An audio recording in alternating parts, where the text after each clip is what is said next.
Family কার্ডকে সার্বজনীন করার সিদ্ধান্ত নিয়েছে সরকার, তবে যাদের প্রয়োজন নেই তারা এই কার্ড নেবে না বলে আশা করেন প্রধানমন্ত্রী তারেক রহমান। দিনাজপুরের গৌড়-এ শহীদ ময়দানে জেলা বিএনপি আয়োজিত সুধী সমাবেশ ও ইফতার মাহফিলে এসব কথা জানান তিনি।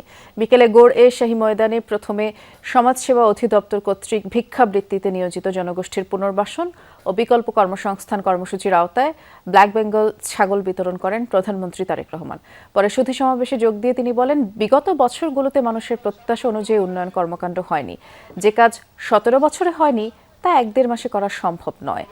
প্রধানমন্ত্রী বলেন, যারা ভোট দিয়েছেন বা দেননি, এই সরকার প্রত্যেকের সরকার। অস্থির না হয়ে ধৈর্য সহকারে সকলে মিলে দেশ গড়ার আহ্বান জানান প্রধানমন্ত্রী তারেক রহমান।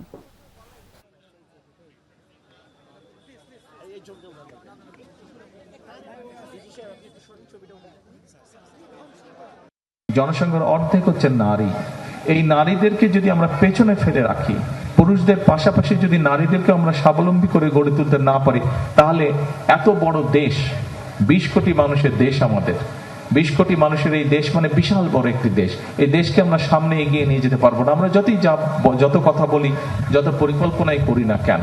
এবং সে কারণেই এই নারীদেরকে স্বাবলম্বী, বিশেষ করে অর্থনৈতিকভাবে স্বাবলম্বী করে গড়ে তোলার জন্য আমরা ফ্যামিলি কার্ডের কথা বলেছিলাম।